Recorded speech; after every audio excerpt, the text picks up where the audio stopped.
नहीं, पहले यहाँ एक महिला बैठी है, पहले ये सुना जाए, नहीं पहले ये सुना जाए, पहले ये सुना जाए, एक महिला बैठी है, 1 मिनट मेरी भी बात सुनी जाए। इस मंच पे एक महिला भी बैठी है, अब भाषा का प्रयोग नहीं किया जाए। सबसे पहला तो मेरा मुद्दा, अगर विधानसभा में मुझे जाने को दिया जाए तो मैं यहाँ का राइस मिल खोलवाऊंगी, उसके बाद बच्चों को खेलने के लिए खेल मैदान होना चाहिए। जो सामुदायिक भवन है अनीता देवी के राज्य में सामुदायिक भवन नहीं, ये दलान भवन बन गया है, किसी निजी व्यक्ति को दलान भवन दिया गया। शराब बिक रहा है, कोई ला कर दिखाने का है हिम्मत, तो मुंह से सब लोग बोल रहे हैं। अभी सरकारी गाड़ी को उन्होंने 3 दिन के लिए अपनी बहन को राखी में लेके गई थी, वो भी मैंने एसडीएम सर को, मेरे मोबाइल में भी है, एसडीएम सर को मैंने लिया कि सरकारी गाड़ी जनता के लिए है, न कि पर्सनल उनको यूज करने के लिए। आपकी आवाज को सुनने आ रही है प्रभात खबर इलेक्शन एक्सप्रेस। देखते रहिए प्रभात खबर इलेक्शन एक्सप्रेस। तुम्हारी फाइलों में गांव का मौसम गुलाबी है, तुम्हारी फाइलों में गांव का मौसम गुलाबी है, मगर ये आंकड़े झूठे हैं, मगर ये आंकड़े झूठे हैं, ये दावे किताबी है। नमस्कार, प्रभात खबर में आपका स्वागत है। मैं हूं आपके साथ राजकमल। प्रभात खबर की इलेक्शन एक्सप्रेस 30,000 किलोमीटर की यात्रा पर निकली है और अब हम लोग रोहतास जिले के नोखा विधानसभा में पहुंच चुके हैं। हम लोग जिस प्रांगण में हैं उसका इतिहास काफ़ी गर्वान्वित करने वाला है। हम लोग माँ काली मंदिर के प्रांगण में हैं। इस मंदिर का अपना काफ़ी पुराना इतिहास है। इसी मंदिर प्रांगण में आज नोखा की जनता बैठी है और इसी प्रांगण में नोखा के जनप्रतिनिधि बैठे हैं। हम बिना देर किए सवाल जवाब का सिलसिला शुरू करेंगे, लेकिन जानकारी के लिए आपको बता दें कि ये पूरा जो कार्यक्रम चल रहा है प्रभात खबर इलेक्शन एक्सप्रेस का, इसका स्पॉन्सर राकेश मसाला है, पावर्ड बाय वास्तु विहार और मीडिया पार्टनर हमारे डेली हंट है। हम सवालों का सिलसिला शुरू करेंगे। एक बार फिर से परिचय करा देते हैं। मंच पर हमारे साथ बीजेपी की ओर से पक्ष रखने के लिए रेशमा जी हैं। मंच पर हमारे साथ नागेंद्र चंद्रवंशी जी हैं, जेडीयू की ओर से पक्ष रखेंगे।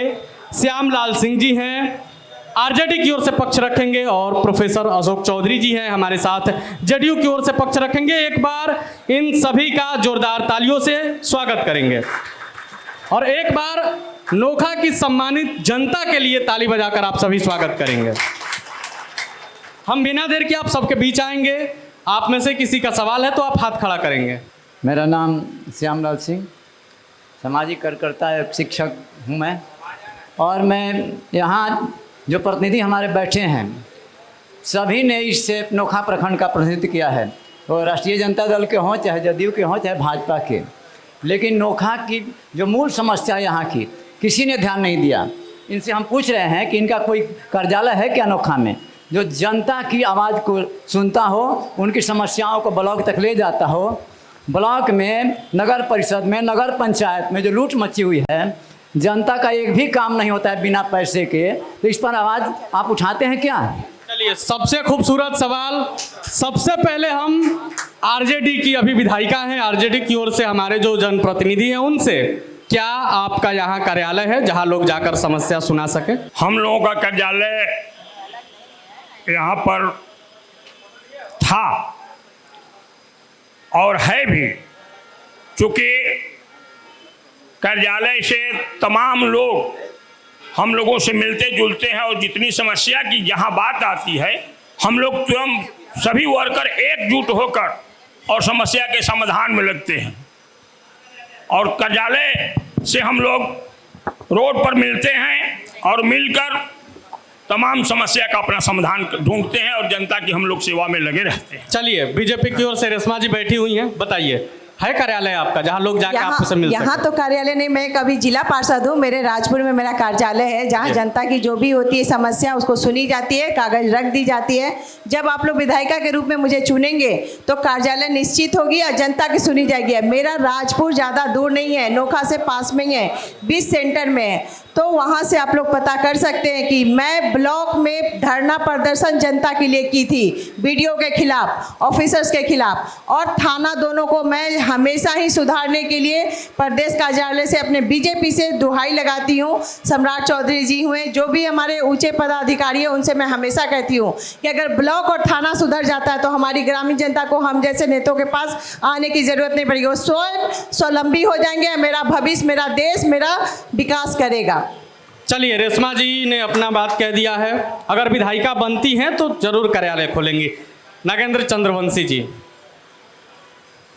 क्या आप कार्यालय खोले हैं? क्या आपकी पार्टी का कार्यालय है जहां लोग अपनी समस्या को लेकर जा सकते हैं? बिल्कुल कार्यालय है हम लोग को पार्टी का, और इसके अलावा भी हम लोग के जिला प्रखंड विश्वत्री का भी कार्यालय है, जहाँ विधिवत रूप से विश्वत्री के अध्यक्ष और उपाध्यक्ष दोनों प्रखंड कार्यालय में बैठते हैं, और जो भी जनता उनके पास जाती है उनके समस्याओं का समाधान करने का प्रयास करते हैं लोग।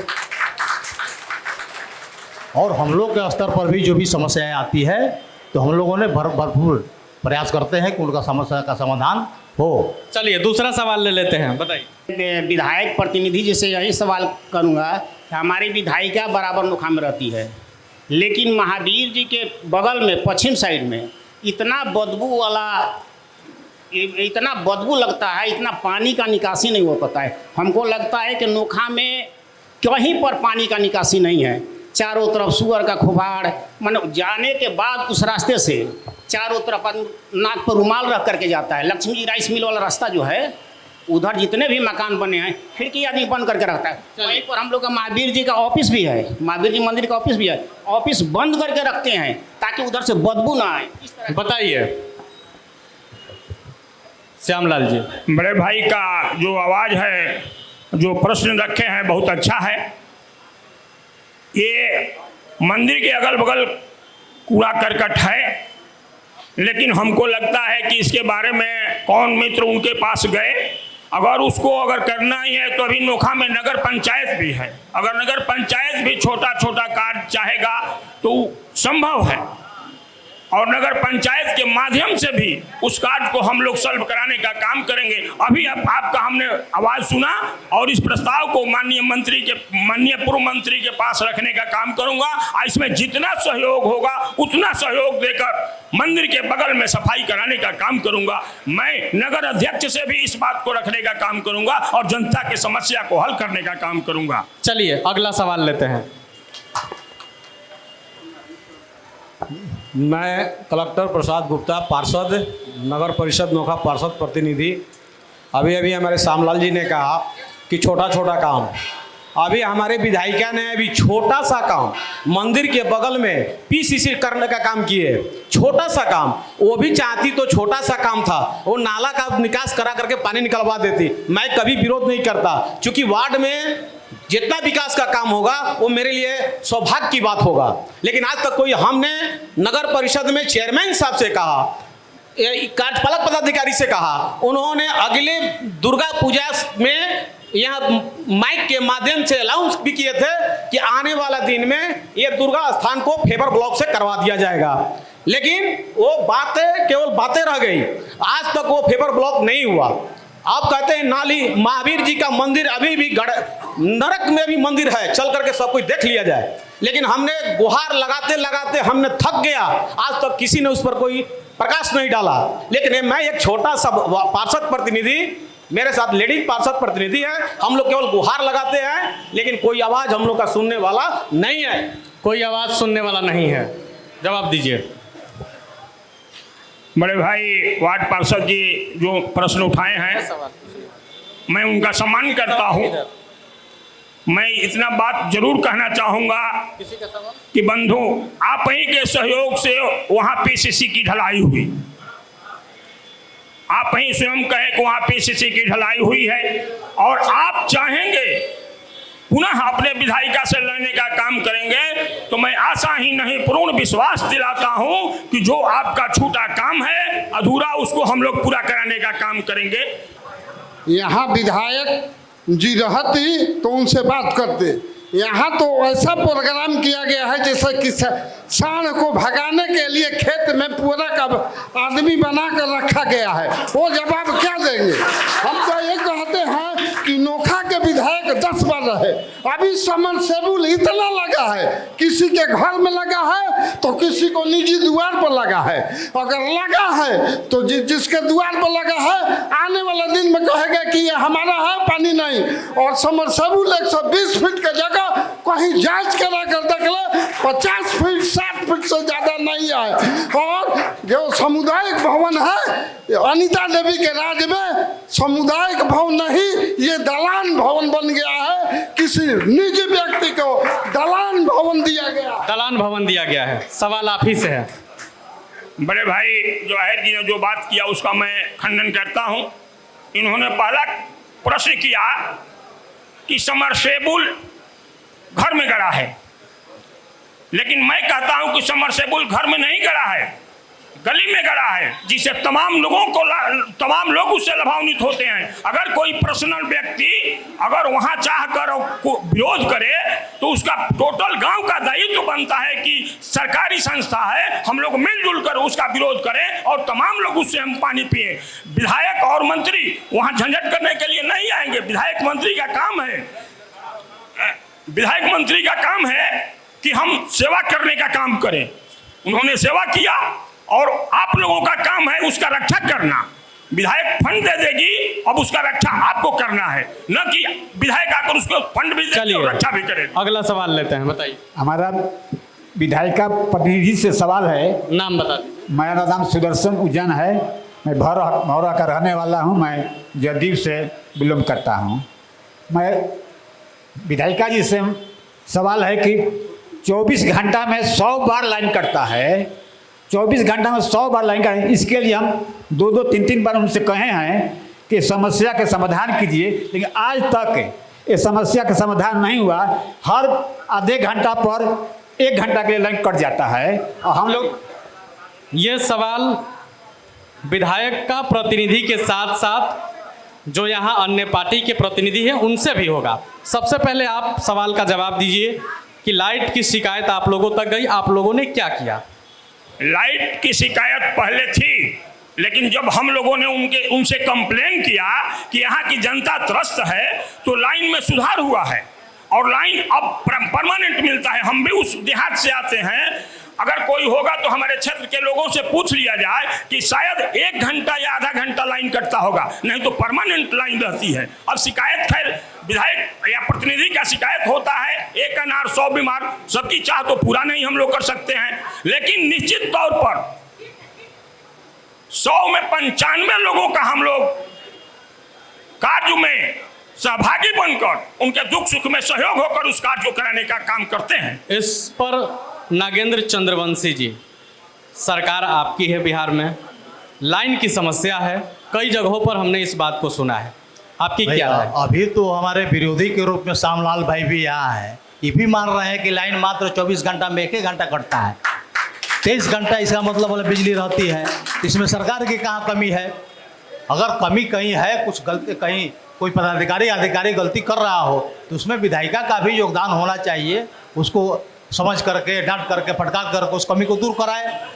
हम लोग तो अभी जनप्रतिनिधि है नहीं, लेकिन हमारी सरकार 24 घंटा बिजली देती है। रेशमा जी, विरोधी विमान है, सरकार में आप भी हैं और बिजली की बात हो रही है, आप बताइए। मैं ये कहूँगी, मुझे यहाँ से बहुत ग्रामीण जनता फ़ोन करती है क्योंकि मैं रिश्तेदारी में जुड़ी हुई हूँ, तो मैं जय से एग्जीक्यूटिव से बात कर बहुत ट्रांसफार्मर भी ठीक करवाई हूँ, जबकि मैं यहाँ की प्रतिनिधि नहीं हूँ, मैं राजपुर की जिला पार्षद हूँ। और मैं ये मानती हूँ कि प्रतिनिधि का सीमा नहीं होता, कोई कहीं भी आ सकता है, कहीं का भी काम करा सकता है, कार्य करने की क्षमता होनी चाहिए। मैंने अभी जस्ट इसके पीछे हनुमान मंदिर के पीछे, मेरा फंड नहीं है, मैंने किसी से, एक जिला परिषद की डायरा होती है, उस डायरे में भिक्षुक बनकर मैंने उस मंदिर के आगे जहाँ पे दुर्गा जी की स्थापना होती है उस रोड की पीसीसी करवाई हूँ, जो हमारी जनता के नज़र में वो चीज़ है। चलिए सवाल लेते हैं। मेरा सवाल मैं किससे पूछूं ये समझ में नहीं आ रहा है, क्योंकि हम सब की जनप्रतिनिधि, हम सब की विधायक इस महत्वपूर्ण कार्यक्रम में जो उनसे रिलेटिव भी है, आज उनको समय नहीं मिला किसी कारणवश। हमारे बड़े भाई को सुपुर्द कर दिए, लेकिन मैं बड़े भाई नहीं, आज मैं उन्हीं को विधायक मान करके पूछ रहा हूँ कि वो पहले ही बात ये बतावें कि तो बड़े भाई हमारे एक्सप्लेन किए हैं कि मैं यहाँ पुलिया, यहाँ नाला, यहाँ ये रोड बना है।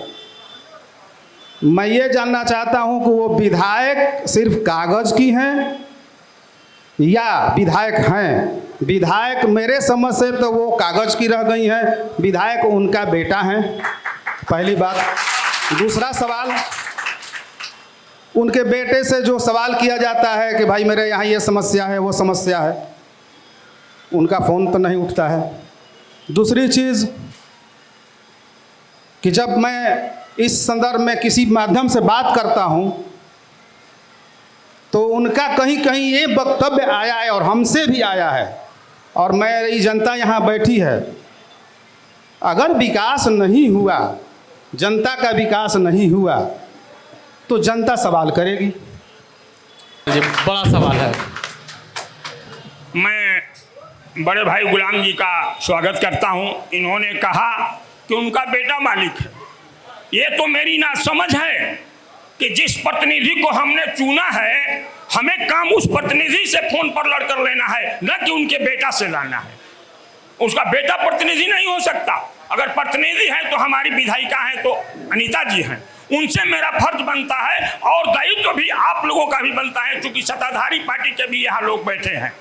बड़े भाई इन्होंने कहा कि कुछ तो कारण बिजली में होगा, तो सिर्फ मेरा ही दायित्व तो नहीं बनता है कि मैं प्रतिनिधि हूँ, आप भी सत्ता में हैं, आपका भी दायित्व बनता है कि अपने प्रशासन से लड़कर 24 घंटा बिजली दिलाने का काम करो। लेकिन सवाल तो ये भी उठ रहा है कि विधायिका नहीं आई, कागज पर रह गई हैं या फिर है विधायिका? विधायिका जी आने वाली थी जी, लेकिन विधायिका जी को तबीयत खराब है। चलिए, तबीयत खराब है, चलते उन्होंने तबीयत खराब है। अब अगला सवाल ले लेते हैं। मेरा नाम है मुन्ना कुमार बैठा, मैं रघुनाथपुर का रहने वाला हूँ। मैं इंडिया के लोगों से मैं यही सवाल पूछना चाहता हूँ कि लोग हमारे विधायिका जी पर और मेरे जो जितने भी प्रतिनिधि हैं उन पर लोग शिकायत कर रहे हैं, लेकिन यहाँ पर डबल इंजन की सरकार है और 4 इंजन की भी सरकार है। वहाँ पर एमएलए हैं, सांसद हैं, राज्यसभा सांसद हैं, मुख्यमंत्री हैं, मंत्री हैं और हमारे प्रधानमंत्री जी भी हैं। उन लोगों ने हमारे रोहतास जिला के लिए 3 पुल का जो समस्या है, पहला नंबर आपका सिरखिंडा है, दूसरा नंबर आपका नासिक है और तीसरा नंबर पर आपका डीरी है, जो कि डीरी का पुल अभी तक ले आपको बता रहे हैं कि 2 साल से 3 साल से बंद है।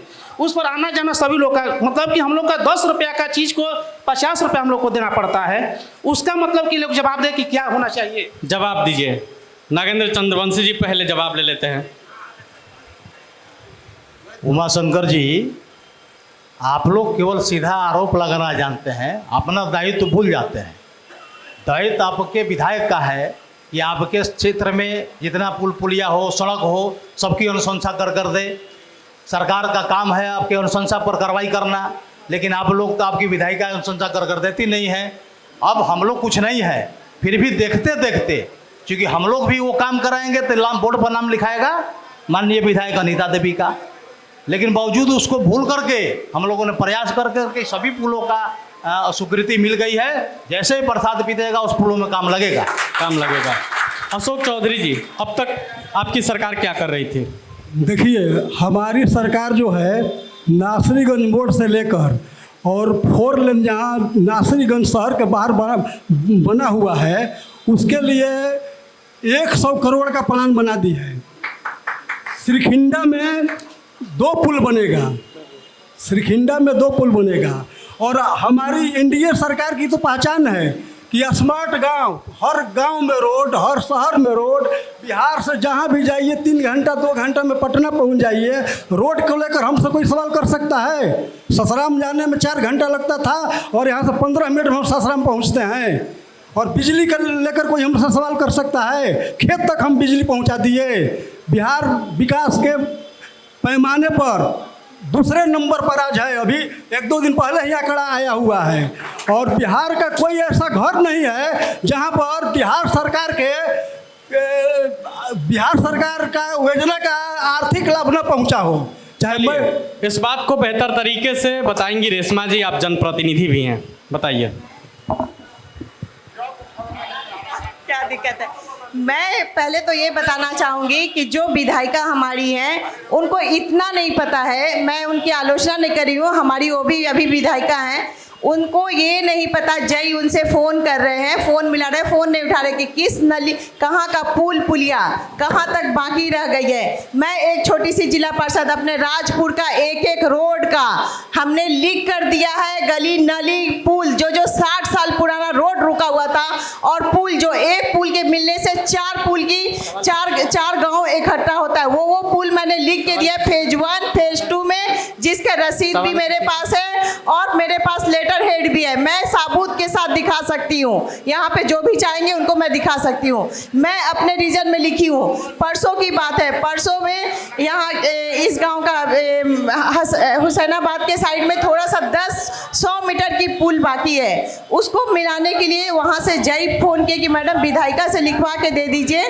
तो विधायिका को मैं नहीं डायरेक्ट बोली हूँ, मैं किसी से बोलवाई हूँ कि मैडम दे दीजिए, वो एक जुड़ जाएगा तो 2 गांव जुड़ जाएगा। मैडम दी या नहीं ये मुझे नहीं मालूम है। तो जय को हमने उनका नंबर विधायिका से दिया, अगर विधायिका लिख के दे देती तो वो जुड़ जाता। और रह गई हमारी डबल इंजन सरकार की आप बात कर रहे हैं, अरे ये देखिए रोड एरोप्लेन की तरह है, आपको अच्छी नली गली मिल रही है, आवास मिल रही है, सुबह की काल से उठते नित्य काल से आपके बोलने से नहीं होगा। यहाँ पे हमारी अगर जनता बोल देती है, सभी दलों की जनता यहाँ पे है, अगर बोल देती है कि नली गली रोड नाला पानी, अरे आरओ का पानी दिया जा रहा है, अपने घर में अपने बच्चों के लिए हम लोग आरओ लगाते हैं, यहाँ हमारी सरकार ने तो आरओ का पानी दिया है। प्रेग्नेंट महिला के लिए कभी आप लोगों की सरकार ने सोची ही नहीं, हमारी सरकार ने सोची है, विकलांग आगे हमारे बच्चे पैदा ना हो, इसलिए उन्होंने फल का दवा का सभी का व्यवस्था किया है। जो गरीब महिला जा रही है सदर हॉस्पिटल, एक अच्छे हॉस्पिटल में गिनती आ रही है, सदर हॉस्पिटल अब वो पहले वाली नहीं रह गई है। अल्ट्रासाउंड के लिए हमारे माता बहनें बहुत दूर जाती थी, अब फ्री में अल्ट्रासाउंड हो रही है। क्या मेरे सरकार से खोज रहे हैं? मेरे सरकार में कहीं दोष नहीं है, कोई जनता नहीं कह सकती, किसी दल की नहीं कह सकती, आपके दल के भी लोग हम लोगों के कोऑपरेट कर रहे हैं, क्योंकि हमारी डबल इंजन की सरकार एनडीए गठबंधन ने सारा काम किया है। और बता दें, जो पहले लाइट का दिया माता बहनें दिया जला के बच्चों को पढ़ाते थे, आज किस घर में लैंटेन है? लैंटेन मुझ चुकी है, अब मुझेगी ही। चलिए अगला सवाल ले लेते हैं। मैं गुप्तेश्वर चौधरी, मैं सारे प्रवक्ता से पूछना चाह रहा हूं कि नोखा विधानसभा के अंतर्गत कोई प्रतिनिधि नहीं है चुनाव लड़ने लायक। जब भी नोखा का चुनाव होता है तो सासाराम काराकाट कहीं ना कहीं से चुनकर विदा कर दिया जाता है। ये आप लोग बतलाइए कि नोखा में कोई चुनाव लड़ने ना खाए या नहीं है। चलिए अशोक जी आप बताने के लिए बोलिए। हमारा जो प्रतिनिधि संजय कुमार हैं वे नोखा विधानसभा के नोखा के हैं। संजय कुमार जदयू के राष्ट्रीय सचिव सह युवा मोर्चा के राष्ट्रीय अध्यक्ष नोखा विधानसभा के हैं। उनका मूल गांव कारण भी नोखा में है, और जो नोखा में उनका घर है पवन सुत rice mill, Durga G rice mill, वो अभी नोखा में है, विशुद्ध नोखा के। हम भी नोखा के हैं, बाहर के नहीं है, यहाँ की बहू है हम लोग जिसे बाहर के कहते हैं कि हमारे प्रतिनिधि सासाराम के है, तो मैं ये भी बात से स्पष्ट कर देना चाहता हूँ कि आपके विधायिका भी नोखे के हैं। नोखा में ही उनका मकान बन रहा है, नोखा में ही उनका जमीन। अब देखिए आप लोग ऐसे शिकायत करिएगा तो फिर गड़बड़ा जाएगी। चलिए छोड़िए, अगला सवाल ले लेते हैं। जवाब मिल गया, जवाब मिल गया। अगला सवाल हम लोग ले लेते हैं। दिखाते हैं, हम कह देते हैं कि वहाँ नोखा की बची हुई है, नोखा के अगर बचिंदा ना हो तो फिर जो नहीं सो। चलिए श्यामलाल जी अगला सवाल लेते हैं, बताइए। मेरा सवाल सरकार से है, सरकार के जो यहाँ प्रतिनिधि हैं उनसे है। हमारे राज्य के माननीय मुख्यमंत्री नीतीश कुमार जी ने शराबबंदी की, ढिंढोरा पीट रहे हैं, और शराबबंदी बिहार में है भी या नहीं भी है। तो मैं सरकार से यह जानना चाहूँगा कि आज हर गांवों में शराब मिल रहा है, और शराब जो है घटिया शराब पीकर लोग जो है मर रहे हैं। यह सरकार की सुधार है। सरकार पहल इस पर करे कि शराब क्यों मिल रहा है, बंदी है तो, और सरकार के भी उत्तरदायित्व तो होता है कि ब्लॉक पर भ्रष्टाचार है तो उसको रोकें।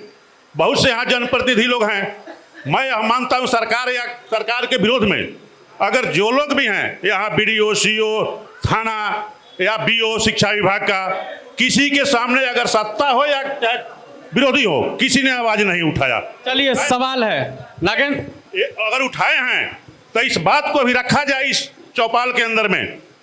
अगर ऐसा नहीं होता है तो मैं किसको मानूं? यानी कि सरकार नपुंसक हो गई, शिखंडी हो गई है कि शराब बंद की। चलिए सवाल का जवाब नागेंद्र चंद्रवंशी जी से ले लेते हैं। हम आपसे ये जानना चाहते हैं कि शराब बिक रही है, शराब मिल रहा है, मुंह से ही कह रहे हैं या कोई ला करके भी दिखाएगा? शराब बिक रहा है, कोई ला कर दिखाने का है हिम्मत? तो मुंह से सब लोग बोल रहे हैं, लेकिन अगर ऐसा कुछ खामी भी है तो हम सबकी जवाबदेही और जिम्मेवारी है। यह शराब गलत चीज़ है, इसका हम सभी को मिलकर के विरोध करना चाहिए। सरकार ने एक अच्छा पहल किया कि ये गलत चीज़ का उन्होंने शराबबंदी को शराबबंदी में लागू किया, शराब बंद किया, लेकिन शराब सबको ही जान रहा है कि गलत चीज़ है, शराब हानिकारक है, शराब नहीं पीना चाहिए, इसलिए शराबबंदी लागू किया गया। लेकिन बावजूद इसके कोई कहीं से चुपके कहीं कोई पी ले रहा है, कहीं मिल जा रहा है, तो भाई गलत चीज़ है, उसको नहीं पीना चाहिए। हमारी सरकार यही कह रही है।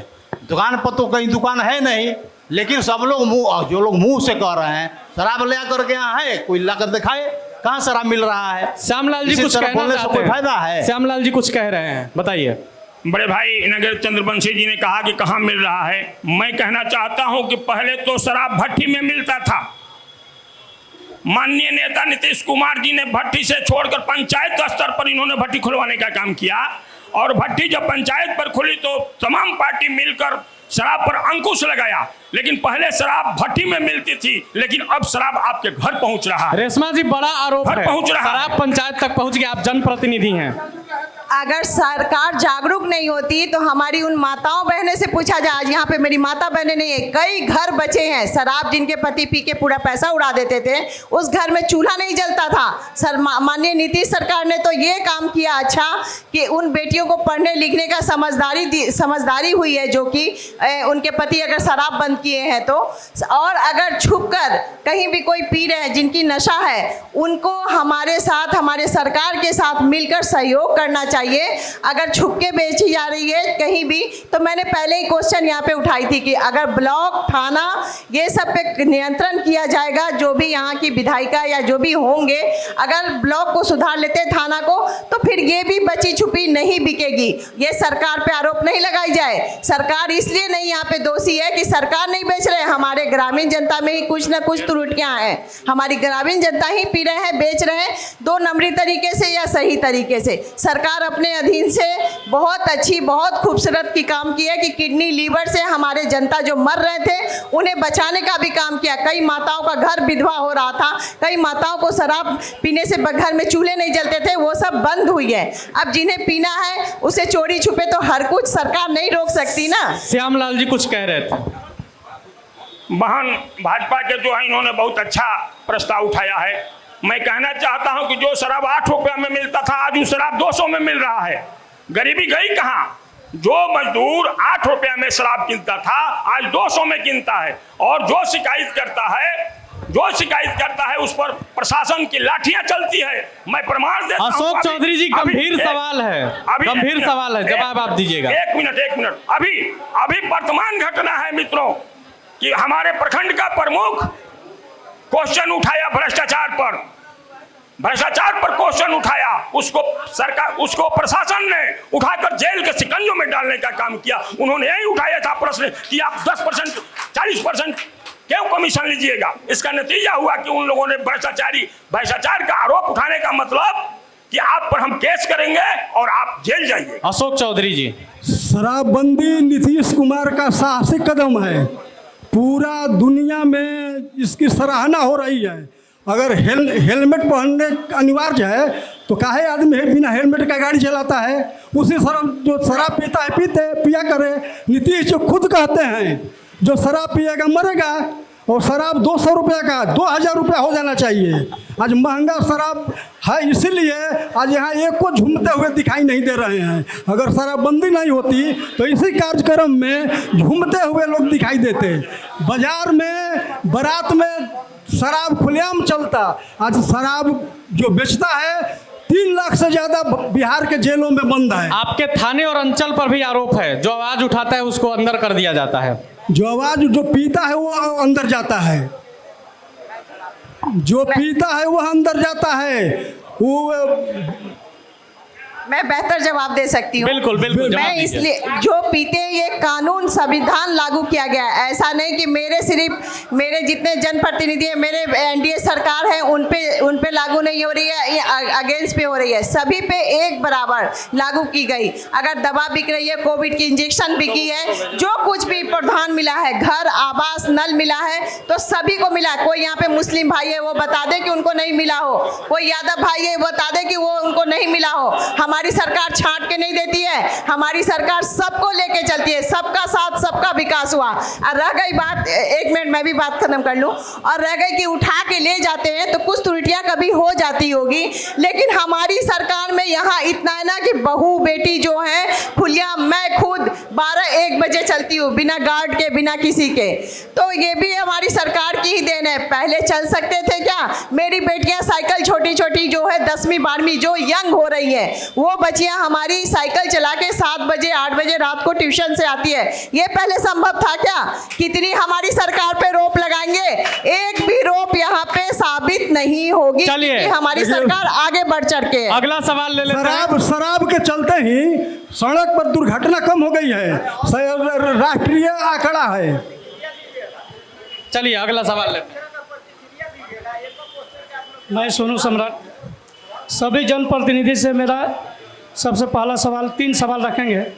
पहला सवाल है कि यहाँ नोखा विधानसभा क्षेत्र में, नोखा को राइस मिलों की नगरी कहा जाता था। पहला सवाल ये है कि नोखा के सभी राइस मिलें बंद पड़ने के कारण यहाँ के लोगों को रोजगार के लिए दूसरे जगह पलायन करना पड़ता है। दूसरा, यहाँ की जो नोखा विधानसभा का जो नोखा है मार्केट, ये मार्केट आज ट्रैफिक जाम के रूप में जानी जाती है। यहाँ की सड़कों का चौड़ीकरण, बाईपास का। दूसरी समस्या, सबसे किसान की समस्या है कि खाद पर पहल की जाए, और दूसरी नहर की सफाई, जिससे हमारे किसान भाइयों के सभी को खेती करने पर वो लोग निर्भर रहते हैं, जिससे परेशानी होती है। सबसे पहले आरजेडी की तरफ से आप ही बता दीजिए। राइस मिल भी आपके सामने है, सड़क का जाम भी आपके सामने है, और किसानों का मुद्दा भी है। राइस मिल बंधु ने जो क्वेश्चन उठाया बहुत अच्छा उठाए हैं। सत्ता मेरी नहीं है, प्रतिनिधि मेरा है, लेकिन आवाज बुलंद करता है। ये काम सत्ता का है। यहाँ केंद्र से लेकर स्टेट तक आपकी सरकार है। आपकी सरकार क्या कर रही है? आपकी सरकार को बेरोजगारी दिख रही है कि नहीं दिख रही है? मैं इतना जानना चाहता हूँ। और स्टैंड का जहाँ तक बात है, स्टैंड पर क्या तो बंधु क्वेश्चन, स्टैंड दूसरा क्वेश्चन क्या था? ये बात सदन में विधायिका जी को उठानी चाहिए थी। ये आम आदमी नहीं उठाएंगे, ये आम आदमी का काम नहीं है। नोखा अगर बंद है, राइस मिल खुलवाने का जो यहाँ का प्रतिनिधित्व करता है उनको उठाना है, ताकि कई गरीबों का उससे घर का भरपाई हो सकता है। दूसरी नंबर, यहाँ से सब्जी नहीं मालूम है तो नोखा हब है, ऐतिहासिक जगह है। इस ऐतिहासिक जगह से नोखा से सब्जी, फल, अनाज सब कुछ बनारस पटना जाती है। ये हब है, यहाँ हब कहा जाता है। नोखा ऐतिहासिक में रहा गया है। या फिर धान, गेहूं, चावल ये सोने की कटोरी है। सबसे पहला तो मेरा मुद्दा, अगर विधानसभा में मुझे जाने को दिया जाए तो मैं यहाँ का राइस मिल खोलवाऊंगी।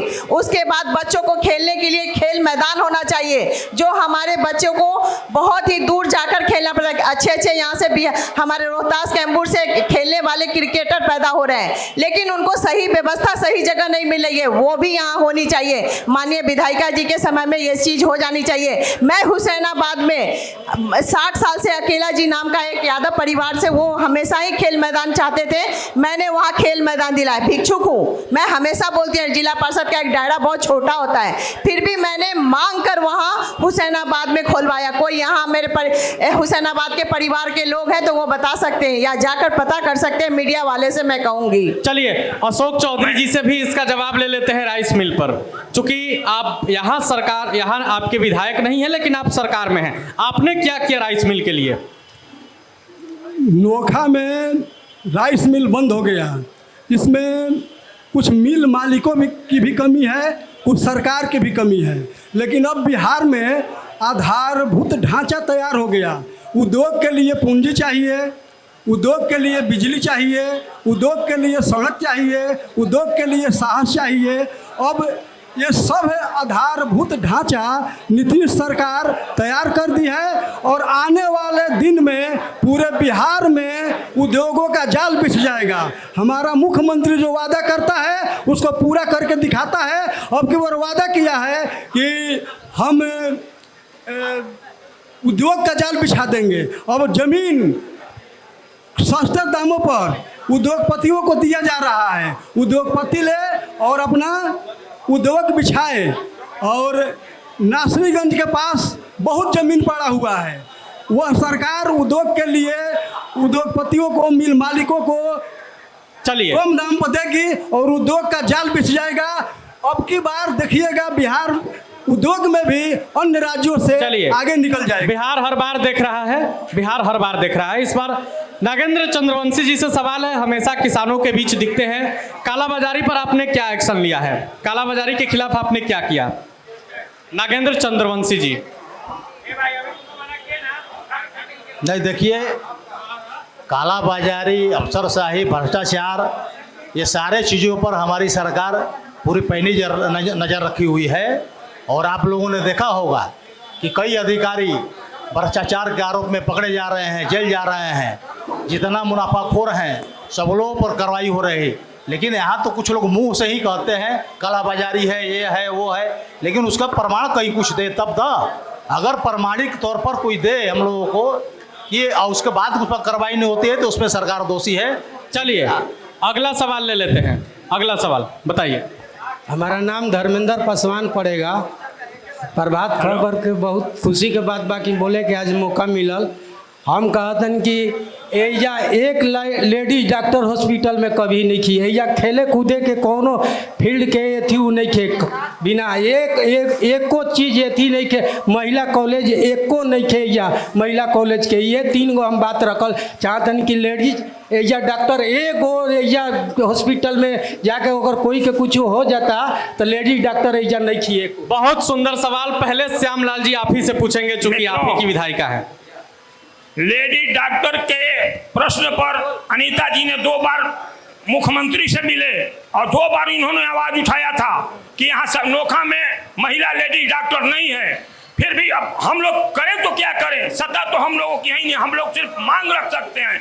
लेकिन यहाँ तमाम भाजपा से लेके एनडीए के यहाँ लोग बैठे हैं, इन लोगों का भी दायित्व तो बनता है। ये तमाम नोखा के लोग यहाँ बैठे हुए हैं, साता में भी है। इन लोगों की आवाज़ भी बुलंद करनी चाहिए कि नोखा में लेडी डॉक्टर नहीं है। इसका जवाबदेही सिर्फ विधायिका का ही नहीं, यहाँ तमाम जनता की है और तमाम प्रतिनिधि जो नागेंद्र चंद्रवंशी जी, सरकार आपकी है बिहार में। आप लोग कभी भी विधायिका जी को विधानसभा में बोलते हुए देखे हैं? कभी भी कोई सवाल उठाते हुए? अब श्यामलाल भाई जबरदस्ती उसमें उनके पक्ष में बोल रहे हैं। हमारी विधायिका कौन सा विधायक है? नहीं, हमारी सरकार की प्राथमिकता है। श्यामलाल भाई, हमारे मुख्यमंत्री जी ने एक विधायक की बात सुनते हैं और जो भी हमारा विधायक सवाल उठाता है, चाहे पक्ष का हो या विपक्ष का, एक बात सुनकर उस पर हमारे साथ मंच पर रेशमा जी कभी भी सवाल उठाते ही नहीं है। ना, इसका मतलब है कि कुछ सरकार है भाई। मंच पर रेशमा जी हैं, महिलाओं की प्रतिनिधित्व कर रही हैं। सभी इलेक्ट्रॉनिक मीडिया से सभी हमारी जनता जुड़ी हुई है। उनको गुमराह करने से कोई गुमराह नहीं होने वाले, क्योंकि सदन में आरजेडी, बीजेपी, जदयू कोई बटे हुए नहीं है। वहाँ सदन के संसद ऊपर बैठते सभी की बात सुनी जाती है और सबकी बात इकट्ठी होती है। इनके पास जायजा मुद्दा होना चाहिए, क्योंकि ये अगर मैडम जनता के बीच रहेंगी, जिस तरीके से हम एक जिला पार्षद है, जनता के बीच में रह रहे हैं। सदर हॉस्पिटल जैसे मैंने जिला पार्षद बने, अपने सदर हॉस्पिटल में ऑक्सीजन वाला एम्बुलेंस एक नया मैं लाई हूँ। दूसरा नंबर है, उस हॉस्पिटल से एसी ले जाकर उन्होंने सासाराम में रखा था, मुझे तुरंत खबर आई, वो भी एसी को मैंने ले जाकर वहाँ वहाँ लगवाया, फिर रिटर्न। आपने कभी प्रयास किया रेशमा जी की एक महिला डॉक्टर भी आए हॉस्पिटल में? जी मैं सुन नहीं पाई, फिर से बोलिए। आपने कभी प्रयास किया कि कोई महिला डॉक्टर आप आए हॉस्पिटल हाँ, में? मैंने अभी भी हमारे जो सिविल सर्जन बैठे हैं और डीएम मैडम का मेरा लेटर पड़ा होगा, आप लोग जो मीडिया से आते हैं आप पता कर लीजिएगा। मैंने अपने क्षेत्र में राजपुर की, मैं नोखा की नहीं कह रही हूँ, वहाँ मैंने गाइनो मांगा है, क्योंकि महिला गांव से आती है, वो हर महिला डॉक्टर से अपना नहीं इलाज कराना चाहती है। गाइनो होना बहुत ज़रूरी है, इसके लिए डिमांड हम लोग बाहर भी किए, जो हमारे पार्टी कार्यालय से लेवल से उन्हें भी कहा कि हमारे गाइनो होनी चाहिए, ताकि ग्रामीण महिला पुरुष से दिखाने में हिचकिचाती हैं। चलिए, तो ये बहुत ज़रूरी है। अशोक चौधरी जी, सवाल यह है कि विधायक मैडम सवाल उठाती है लेकिन आपकी सरकार नहीं सुनती है। बताइए अब तक नोखा में महिला कॉलेज क्यों नहीं है? नोखा जैसे बहुत शहरों में महिला कॉलेज नहीं है, लेकिन यहाँ सासाराम में महिला कॉलेज है और एक प्रखंड में महिला कॉलेज होना बहुत मुश्किल काम है। और जहाँ लेडी डॉक्टर का सवाल है तो हम मानता हूँ कि बिहार में लेडी डॉक्टरों की कमी है, लेकिन अब नीतीश कुमार जी 7 जिलों में मेडिकल कॉलेज बनवाने के लिए बोल दिया है। उसमें रोहतास में भी एक मेडिकल कॉलेज बनेगा और बाद में बिहार के सभी जिला में जब मेडिकल कॉलेज बन जाएगा और लेडी डॉक्टरों की अधिकता हो जाएगी तो नोखा जैसे अस्पताल में भी लेडी डॉक्टर उपलब्ध हो जाएगी। उम्मीद है हमारे युवा साथी हैं, हम कब से तलाश कर रहे थे। चाहता हूँ कि विधायिका का इसमें क्या दोष है कि सत्ता पक्ष ही कहता है कि लेडी डॉक्टर की कमी है, तो इसमें मेरा क्या दोष है? मेरा काम है आवाज उठाना, आपका काम है सुनना। चलिए, हम कब से इंतजार कर रहे थे कि अब तक चौपाल में कोई युवा साथी नहीं आए। नोखा से एक साथी आए हैं, सवाल लेंगे, बताइए। मेरा सवाल यही है कि क्या है? मेरा नाम under officer Nitish Kumar, under officer Nitish Kumar NCC से, एक्स कैडेट। मेरा सवाल यही है कि यहाँ पर जितने भी आज तक सांसद आए, विधायक आए, हमारे माननीय मुख्यमंत्री श्री नीतीश कुमार जी आए, जब भी आते हैं हमारे फील्ड के पास उतरते हैं, हर बार इन लोगों का यही ऐलान रहता है कि आप मेरे को सपोर्ट कीजिए, ये कीजिए, आपका फील्ड बनवा देंगे, ये होगा। लेकिन आज तक जीतने के बाद कोई भी ऐसा नेता नहीं आया हमारे फील्ड पे देखने के लिए कि फील्ड का बच्चा कैसा है कैसा नहीं। अभी कुछ दिन पहले ही हमारे यहाँ माननीय मुख्यमंत्री के कुछ विधायक लोग आए हुए थे, यहाँ पर आए, पंडाल बना, पंडाल पूरा अच्छा बना था, ठीक है, लेकिन यहाँ से जाने के बाद ना सर सफाई हुआ ना कुछ हुआ। हमारा फील्ड का हाल आज ऐसा है कि ये लोग आते हैं, अपना बोल के चले जाते हैं, लेकिन साफ करने कौन जाएगा? हम लोग। आपके सामने जवाब लेंगे नागेंद्र चंद्रवंशी जी। आप यहाँ जेडीयू के प्रतिनिधित्व करते हैं, बहुत गंभीर सवाल है, क्या आपने कभी आवाज उठाया इसके लिए? क्या चीज का? आप सवाल नहीं सुन पाए? सवाल नहीं सुन पाए? साथी एक बार फिर से आप अपने हम जवाब दे देते हैं, हम दे देते हैं। नहीं, ये जवाब हम नागेंद्र चंद्रवंशी जी से लेंगे, काफी इनको एक्टिव देखा जाता है। फिर से सवाल हम बुलवाते हैं। सवाल मेरा यही है कि हमारे यहाँ जितने भी सांसद नेता लोग उतरते हैं, सब लोग जाते हैं हमारे फील्ड पे, बांस गड़वाएंगे, सब बांस गड़वा देंगे, गड्ढा हो जाएगा, पानी जुट जाएगा, उसमें कीचड़ हो जाएगा, कीचड़ होने के बाद भी उसमें इतना कचरा हो जाता है, लास्ट में ये लोग नहीं सफाई करने जाएंगे, ना यहाँ का नगर परिषद जाएगा वहाँ पर सफाई करने के। सफाई करेगा कौन? हम लोग। मतलब फील्ड में आपके नेता का कार्यक्रम होता है, आपका कार्यक्रम होता है, सफाई आप लोग नहीं करते हैं, बताइए। नहीं, वो सफाई अगर नहीं होती है वो गलत बात है। साफ सुथरा होना चाहिए, सफाई होनी चाहिए, लेकिन सवाल वो जो खड़ा कर रहे हैं खेल मैदान की, जी खेल मैदान आप लोगों ने भी जाना होगा कि पूरे हमारे बिहार के सभी पंचायतों में खेल मैदान का व्यवस्था हमारी सरकार कर रही है। लगभग पंचायतों में खेल मैदान का व्यवस्था हो गया, लेकिन चूंकि यहाँ पूर्व में भी यहाँ स्टेडियम का नोखा विधानसभा में, नोखा प्रखंड में स्टेडियम बनवाने की बात आई थी, लेकिन इस प्रखंड का स्टेडियम इसी प्रखंड में कहीं सुदूर इलाके में बन गया। चूँकि यहाँ उतना बड़ा जगह नहीं होने के कारण वो दूसरे जगह बन गया। वो जो वहाँ बच्चे खेलते हैं वो बाजार समिति का मैदान है, उसमें हम स्टेडियम नहीं बनवा सकते हैं, सरकार नहीं बनवा सकती है। लेकिन बावजूद इनकी चिंता हमको है। हमने माननीय मुख्यमंत्री जी से इस बात की चर्चा की थी कि नोखा प्रखंड में बनने वाला स्टेडियम नोखा प्रखंड में ही बना, लेकिन वो सुदूर इलाके में बन गया, जिसकी वजह से नोखा शहर के और बगल के लोग, छात्रों, खिलाड़ियों को जाने में वहाँ काफ़ी कठिनाई है।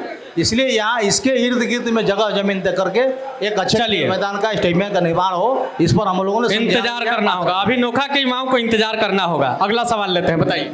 हमारा नाम पड़ेगा सत्येंद्र सिंह। जो राजपुर का जिला परिषद है वो कह रही है कि विधायक संसद में सवाल को वो कोनो चीज़ के उठा नहीं रहा है। अभी पहला पाछे विधानसभा चल रहा था, उसी में नासिरीगंज, राजपुर, नोखा ब्लॉक सीओ के वीडियो के वहाँ सवाल उठाया। क्या हुआ इसमें? सरकार में नहीं है, नहीं होता है कुछ भी। रेशमा जी, आरोप है, आप कह रही थी कि सवाल ही नहीं उठाया जाता है। नागेंद्र चंद्रवंशी जी ने भी कहा कि सवाल नहीं उठाया जाता है। मैं सवाल तो राजपुर का जानती हूँ। राजपुर में वीडियो पे पूरा पेपर में वायरल हुआ था। मैं धरना प्रदर्शन पे बैठी थी, उस समय कटनी का टाइम था, उसके बावजूद भी मेरी 100 संख्या में जनता वहाँ जमात थी। और आज आप लोगों को नहीं पता है तो मैं 100 कॉज करवा के उस वीडियो पे हारी हूँ, क्योंकि जहाँ से भी पैरवी घूमकर मैंने कहा 100 कॉज मतलब होता है उसके ऊपर केस करवाई हूँ, ताकि अब उसका आगे जाकर वो नहीं हो सकेगा, आगे वो बढ़ नहीं सकेंगे, क्योंकि वो मेरे से भी उलझे थे। बहुत गलत पैक्स वाले में बहुत गलत काम किया था जो उन पे 100 कॉज हुआ है। ऐसा नहीं है कि नहीं है, मेरे क्षेत्र से हटी हुई नहीं चीज़ है। मैं लग भिड़ कर जहाँ तक मेरी सक्षम थी मैंने उनको 100 कॉज करवाया है। और यही नहीं, उनका कहाँ जाना है कहाँ ना, अभी सरकारी गाड़ी को उन्होंने 3 दिन के लिए अपनी बहन को राखी में लेके गई थी, वो भी मैंने एसडीएम सर को, मेरे मोबाइल में भी है, एसडीएम सर को मैंने लिया कि सरकारी गाड़ी जनता के लिए है, न कि पर्सनल उसको उनको यूज करने के लिए। उस पे भी मैं आरटीआर लगवा कर भेजवाई हूँ। ये पता आप जाके एसडीएम सर से कर सकते हैं, डीएम मैडम से कर सकते हैं। लेकिन मैं जनप्रतिनिधि सभी जगह घूमती रहती हूँ, खबर आपको इस बारे में जानकारी थी? बिल्कुल नहीं होगी। नहीं, बिल्कुल नहीं थी। मैं रेशमा जी से कहना चाहता हूँ कि एक बात कही कि हम तो भाई राजपुर के बारे में जानते हैं, आप विधानसभा का नेतृत्व कर रही हैं, कम से कम पूरे विधानसभा क्षेत्र की बात जानने का प्रयास करें। मैं आपसे आग्रह करता हूं, सिर्फ राजपुर से आपका काम होने वाला नहीं है। चलिए अगला सवाल लेते हैं। प्रखंड के तरफ से, क्षेत्र के तरफ अगला सवाल लेते हैं। जब तक नगर परिषद में एक मुख्यमंत्री शहरी समग्र विकास योजना होती है, नगर परिषद जब तक उसको किसी योजना को ऑथोराइज करके जिला में नहीं विदा करेगी तब तक बुड को कोई काम नहीं करा सकता है। तो नगर परिषद ही नासरीगंज से लेकर यहाँ तक प्रस्ताव प्रपोजल विदा किया गया है। तो मैं जानना चाहता हूँ, सिर्फ आपका आभारी रहूँगा, आप सभी दलों के लोगों का मैं ऋणी रहूँगा। आप कहते हैं कि मैंने कराया, तो नोखा नगर के लिए एक खेल का मैदान आप लोग, चाहे विधायक प्रतिनिधि हो चाहे जो सरकार में है, वो दे दीजिए जमीन, या बस स्टैंड के लिए भी नोखा नगर परिषद में आप लोगों का जज्बा हम देखते हैं कि कौन नोखा के गरीबों के रहनुमा होंगे। जनता समझ रही है, आप सब लोग जवाब दीजिए, क्या आप लोग दे सकते हैं जमीन? मैं दे सकती हूँ, क्योंकि ये मेरा मोबाइल पीडीएफ खुल रहा है, तो मैं जहाँ जहाँ भेजी हूँ, आज नहीं, आज जब से जिला पार्षद बनी हूँ सारे रिकॉर्ड इसमें है कि मैंने किसी को, मैं हमेशा बोली हूँ कि मैं भिक्षुक हूँ, मैं एक जिला पार्षद हूँ। जिला पार्षद अपने लेटर हेड पे दे सकते हैं कि कहाँ कहाँ का मेरा क्षेत्र का क्या क्या प्रॉब्लम है, चाहे जहाँ मेरे रिश्तेदार हैं वो मुझे बताते हैं कि यहाँ पे ये प्रॉब्लम है, ये है। मैं अपने लेटर हेड पे अनुशंसा करके और अपने ऊपर वाले विधायक मंत्री संसद को पकड़ के मैं जिस विभाग के जो मंत्री हैं उनके यहाँ जाकर मैं पटना दिल्ली अपना पैसा से, अपना रह के, अपना खा के मैं काम कराई हूँ अपने क्षेत्र में। जहाँ राजपुर में मेरा ऑफिस है वहाँ पानी लगता था 40 साल से, लेकिन कोई हटाने वाला नहीं था। मैं दौड़ दौड़ के, उसके साक्ष्य है एडीएम साहब रिटायर कर गए, चंद्रशेखर सर, हाँ चंद्रशेखर सर बता सकते हैं कि मैं करी हूँ। मेरे पास पीडीएफ पूरा है, मैं प्रूफ के साथ दे सकती हूँ। नागेंद्र चंद्रवंशी जी के पास आते हैं। मैं बात नहीं करती हूँ, मैं मेढक कूदने वाली नहीं हूँ। सवाल तो सीधे हम कह रहे हैं जो जी, सवाल आपसे है कि आप लोगों ने कभी प्रयास किया कि हम अपना जमीन दे दें, बस स्टैंड बनवा दें, अपना जमीन दे के खेल मैदान बनवा दें? नोखा नगर परिषद बनवाता है, स्टेडियम बनाता है। अरे आप नगर परिषद के मालिक हैं, यहाँ सीओ जहाँ बिहार सरकार जमीन का मालिक है, आप लोग ना जगह बताइए कि यहाँ बस स्टैंड के लिए कहाँ जगह है, स्टेडियम बनाने के लिए कहाँ जगह है, हम लोग क्या जानते हैं भाई। चलिए, अशोक चौधरी जी कुछ बोल रहे थे। नोखा नगर परिषद के सभापति आदमी से कह रहे हैं कि आप ज़मीन दीजिए हम बना देंगे। अरे ज़मीन कहाँ है, उनका काम है खोजना, हम लोगों का काम है खोजना। सीओ का काम है, नगर परिषद अध्यक्ष का काम है, कलेक्टर का काम है, विधायक का काम है, बिहार सरकार का काम है। तो जनता से कह रहे हैं कि ज़मीन दीजिए। श्यामलाल जी, विधायक का भी काम है, अशोक चौधरी जी ने कहा। सही। मैं कहना चाहूँगा कि हमारे बड़े भाई अशोक जी यहाँ बैठे हैं, मैं भी थे जब स्टेडियम में मैच हो रहा था, तो माननीय भाई हमारे अशोक जी ने एक क्वेश्चन किया था कि हम लोगों का स्टेडियम बनाइए, खेल का मैदान बनवाइए, लेकिन पूरी तरह अवगत हैं इनसे कहीं मैडम लगी, उन्होंने कही कि बाजार समिति का जमीन है, इसमें खेल मैदान नहीं बनेगा। ये जानते हैं, ये भी जानते हैं, बहुत प्रयास किए वहाँ बनवाने के लिए, इन्होंने बहुत प्रयास किया। भाई जी आप थे वहाँ, हम थे, मांग किए थे, लेकिन बाजार समिति का जमीन है। बिरसन पटेल जी थे और अनीता देवी जी थी। तो बिरसन पटेल जी बोले कि अनीता तुम तो खुद सरकार हो, तुमको विधानसभा में नहीं उठाना है, तुमको तो कैबिनेट में उठा देना है। बाजार समिति में जब पटना में गुरु नानक जी का स्मारक बन सकता है, तो नोखा बाजार समिति में जमीन है, तो काहे नहीं स्टेडियम बनेगा। तुम खुद सरकार हो। उस समय पर्यटक मंत्री अनीता जी थे और जगदम्बा मिल में आई थी अनीता जी और बिरसन पटेल जी। तो बिरसन पटेल जब बोले कि तुम खुद सरकार हो, तुमको विधानसभा में नहीं उठाना है, तुमको तो कैबिनेट में उठाना है, कैबिनेट डिसीजन हो जाएगा, बन जाएगा, है नहीं बनेगा। अगला सवाल ले लेते हैं, अगला सवाल लेते हैं। चंद दिनों में सरकार गिर गई थी। देखिए बहुत सारा है, पहले बता दीजिए। मैं विजय सेठ, सोशल वर्कर, नोखा, सब व्यवसायी। मैं यहाँ प्रभात खबर इलेक्शन एक्सप्रेस में यहाँ मौजूद हूँ और अपने तमाम आप लोगों का हार्दिक अभिनंदन स्वागत है कि नोखा के इतिहास में ये पहला बार इस तरह का नोखा में चौपाल लगा है। और सबसे बड़ा मुझे इस चीज़ की खुशी है और पूरे नगर के लोगों को खुशी है कि हम लोग को अपना समस्या बताने के लिए इस चौपाल में मौका मिला। आप देखिए प्रभात खबर के इस चौपाल में सबसे पहला क्वेश्चन मेरा शिक्षा पर रहेगा और दूसरा स्वास्थ्य पे। पहला चीज़ कि यहाँ एक दल के जो विधायक बने, उनके ससुर बनी, उनके पति बने, वर्तमान में वो हैं, मंत्री भी रहीं, उनके पूरे परिवार का लोग मंत्री रहा। उसके अलावा जो बीजेपी के विधायक हैं वो भी 4 बार प्रतिनिधित्व किए और अदर किए, लेकिन आज तक नोखा में एक भी डिग्री कॉलेज, चाहे वो महिला का हो या पुरुष का हो, नहीं हुआ। चलिए, बहुत बड़ा सवाल है। श्यामलाल जी जवाब दीजिएगा। मेरा दूसरा क्वेश्चन ये है कि CHC से PHC बना, PHC जो था मेरा हॉस्पिटल CHC बना, मुझे बहुत खुशी हुई, लेकिन इसमें सुविधा का बहुत घोर अभाव है। पहला ये चीज़ कि यहाँ तो एक तो लेडीज डॉक्टर नहीं है, जो भी प्रसूति महिला आती हैं उन्हें बहुत कठिनाइयों का सामना करना पड़ता है और उनका तुरंत यहाँ से अगर कोई बीमार पड़ा तो यहाँ से तुरंत बैंडेज भी नहीं करने में उनका ट्रांसफ़र कर दिया जाता है। इस मुद्दे पर हमने बात की है, लेकिन आपसे सवाल है। डिग्री कॉलेज का जहाँ तक समस्या है जी, डिग्री कॉलेज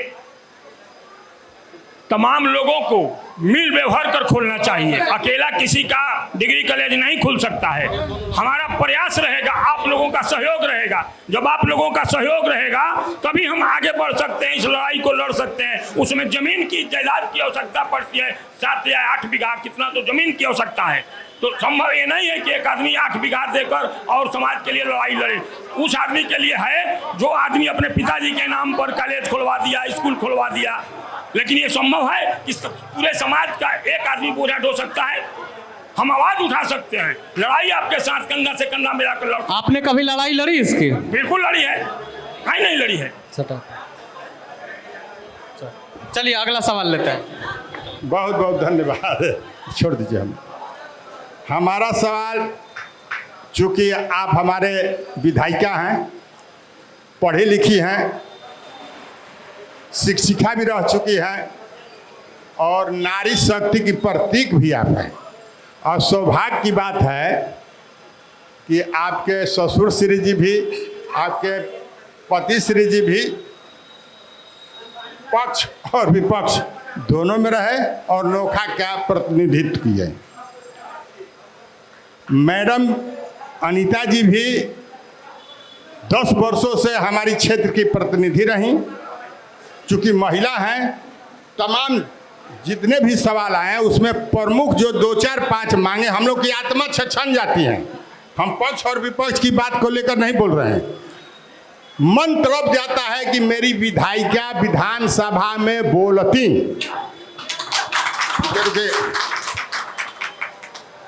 वे चूंकि नारी हैं, अभी 2 4 जगह से आवाज आया, यह पुराना मांग है कि नोखा हॉस्पिटल में एक लेडीज डॉक्टर की व्यवस्था होनी चाहिए। आज की बात नहीं है, अब सरकार में भी रही, कैबिनेट में भी रही, आपके लिए बड़ी बात नहीं थी। चूंकि आप महिला हैं, आप डिग्री कॉलेज दे सकती थी। आप भी सर घबराइए मत, सरकार में है, डॉक्टर नहीं मिला। सर आप हमारा मुंह है, हमारी आंख है। सरकार तो नली गली से लेकर इतनी योजनाएं चला रही हैं, लेकिन कुछ चीजें दीपक तले अंधेरा भी हो जाता है, सरकार की निगाह नहीं गई। आप हमारे प्रतिनिधि हैं, आप हर एक प्रतिनिधि का मतलब होता है कि अपने क्षेत्र को गौरवान्वित करे, उस शिखर पर ले जाए कि अन्य राज्यों में बने कि अनोखा एक मॉडल विधानसभा। रुकिए सर, आप मित्रों, हम करते हैं बड़े बिहारी भाई ने तो बात कहा, बहुत अच्छा कहा, लेकिन बिहारी भाई को शायद सुनने में भ्रम हो गया। इनका ये है यहाँ, इनका सुनिए, एक मिनट रुकिए बिहारी भाई, आप यहाँ हैं लेकिन आपका दिमाग यहाँ नहीं है। हमारे बड़े भाई अशोक जी यहाँ सत्ताधारी के बैठे हुए हैं, सत्ताधारी के बड़े भाई ने जवाब दिया कि हमारे पास लेडी डॉक्टर की कमी है, इसके चलते यहाँ लेडी डॉक्टर नहीं है। लेकिन हमको लगता है कि आप भावना से ग्रसित होकर चलिए अगला सवाल ले लेते हैं। अगर उनके विकास को देखना है तो मैं इस मोबाइल में उपलब्ध किया हूँ, बता देते हैं कि कितना पुलिया बना है और कितना सड़क बना है। आदेश हो तो कहिए, मैं पढ़कर सुना दूँ। चलिए अगला सवाल ले लेते हैं। नहीं, उनका हमेशा जनता भी शिकायत करती है कि उनका फंड कहीं और चला जाता है। सवाल ले लेते हैं, रेशमा जी सवाल ले लेते हैं। वैसे तो शराबबंदी पर चर्चा खत्म हो चुकी है, लेकिन मैं शराबबंदी पर ही एक लाइन सवाल पूछना चाहूँगा। सवाल किससे है आपका? सवाल किससे है? सवाल विपक्षी लोग से है, विपक्षी पार्टी से है। आज तक क्या कभी किसी ने प्रखंड स्तर से लेकर जिला स्तर से लेकर राज्य स्तर तक के किसी विपक्षी अधिकारी से, नेता से या पब्लिक से आग्रह करते हुए सुना है कि भाई बिहार में शराबबंदी बंद है और शराब पीना शरीर और पैसे सबके लिए हानिकारक है, इसलिए आप लोग शराब न पिए? केवल आप सरकार को दोष दीजिएगा कि सरकार शराब बंद कर दी, सब जगह बिक रहा है। बहुत महत्वपूर्ण सवाल है। आपने कभी लोगों से अपील की है कि शराब मत पीजिए, बिहार में शराबबंदी है? आपके पार्टी के लोग कभी अपील किए हैं? बता रहे हैं, बड़े भाई हमारे जो क्वेश्चन उठाए हैं बहुत अच्छा उठाए हैं। हम लोगों ने बहुत बार और इनके साथ साझा रहकर, तमाम पार्टियां साझा रहकर दारू बंद कराने का काम किया है। अकेले नीतीश जी नहीं बंद किए हैं, उसमें तमाम पार्टी सम्मिलित है। इसमें तमाम पार्टी का दायित्व तो बनता है और तमाम लोग जानते हैं कि दारू कहाँ मिलता है, लेकिन किसी को कहने का औकात नहीं है कि यहाँ दारू मिल रहा है, पुलिस आओ। पुलिस खुद रुपया तहसील रही है। अगर प्रमाण तौर पर मैं कहता हूँ कि बता दीजिए, आप बताइए, आप बताइए कहाँ मिलती है? हम कहें बताएं, बिहार के बताएं। इनका हमेशा ही एक मिनट, अभी प्रमाण है। पहले लेट मेरी भी बात सुनी जाए। नहीं, पहले यहाँ महिला बैठी है, पहले ये सुना जाए। नहीं, पहले ये सुना जाए, एक महिला बैठी है। एक मिनट, मेरी भी बात सुनी जाए। इस मंच पे एक महिला भी बैठी है। अब भ्रंश भाषा का प्रयोग नहीं किया जाए। अब भ्रंश भाषा उखाड़ लिए, ये शब्द का प्रयोग नहीं किया जाए। यहाँ एक महिला भी बैठी हुई है और सारी महिलाएं हैं। भ्रंश भाषा का प्रयोग नहीं, आप व्यक्ति रख सकते हैं। क्या आपके साथ कभी आरजेडी के लोग, कांग्रेस के लोग गए हैं बताने की शराब मत पीजिए, बिहार में शराबबंदी? एक बार पूरा रोड पर शराबबंदी के विरोध में हाथ मिला करके सभी लोग खड़े हुए थे जी, शराबबंदी के पक्ष में। और हमारा जो नेता संजय कुमार है, दिल्ली से लेकर पटना तक दूध पियो शराब छोड़ो आंदोलन करने वाला पहला नेता है संजय कुमार। दूध पियो शराब छोड़ो, चलिए हम आते हैं नागेंद्र चंद्रवंशी जी पर। काफ़ी आप एक्टिव रहते हैं, क्या आपके साथ आरजेडी के लोग आए हैं ये बात कहने की शराब नहीं पीना है? चलिए हम लोगों को जागरूक करते हैं। लोग तो बहुत प्रार्थना करते हैं लोगों से कि आप लोग सही जो गलत काम हो रहा है उसको उठाइए जी, लेकिन ये लोग उठाते क्यों कहाँ है?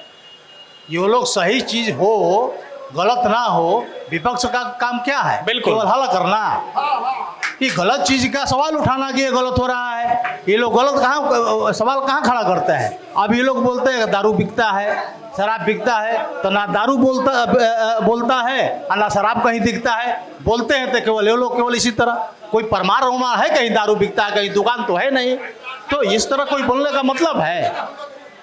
चलिए तो हमने सबकी बात सुन ली। हाँ बताइए, कुछ कहना चाहते हैं? बड़े भाई नरेंद्र चंद्रवंशी जी ने कहा कि आप लोग कभी आवाज उठाते हैं? जी, आवाज तो हम लोग उठाते हैं। थोड़ा माइक सटा लीजिए। आवाज हम उठाते नहीं भैया, रुक जाइए एक मिनट। आवाज उठाते नहीं। हमारा ब्लॉक का प्रमुख पीटा किसे जाता? 30% पर जब विरोध किया उसको पीटने का काम किया गया। ये आप बोल रहे हैं। बंधु एक मिनट। अब आप ही जैसे लोग उसको उकसा करके इस तरह का एक दूसरा वाह वाह वाह वाह, हमारे जैसे लोग उकसाते हैं। हमारी सरकार में और आप जेल जाते हैं ना, हमारी सरकार किसी को फंसाती है इस पर और क्या ना सोच किसी को रही बचाती है। इस पर क्या है आपकी सरकार करी? कानून अपना काम करता है, जो जैसा करता है उसके साथ कार्रवाई होती है।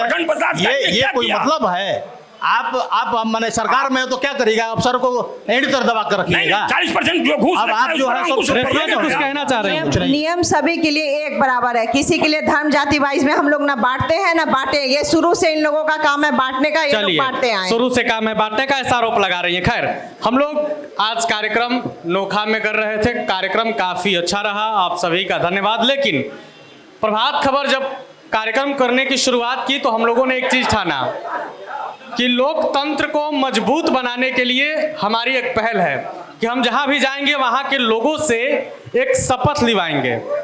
शपथ होगा, आप लोग खड़ा हो जाइए, अपना दाहिना हाथ आगे कर लीजिए। हम लोग लोकतंत्र की रक्षा के लिए एक शपथ लेंगे, क्योंकि जनता ही लोकतंत्र की मालिक होती है। तो हम लोग शपथ लेंगे, अपना दाहिना हाथ सबको आगे रखेंगे और जो हम बोलेंगे उसको दोहराएंगे। मैं शपथ लेता हूं कि मैं अपने वोट की कीमत को पहचानता हूं। मैं वादा करता हूं कि मैं मतदान अवश्य करूंगा, क्योंकि यह मेरा अधिकार ही नहीं बल्कि मेरी जिम्मेदारी भी है। बिहार जागे देश आगे।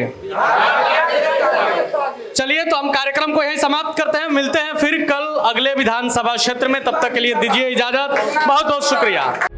प्रभातखबर.com, विश्वास वही, रफ्तार नहीं।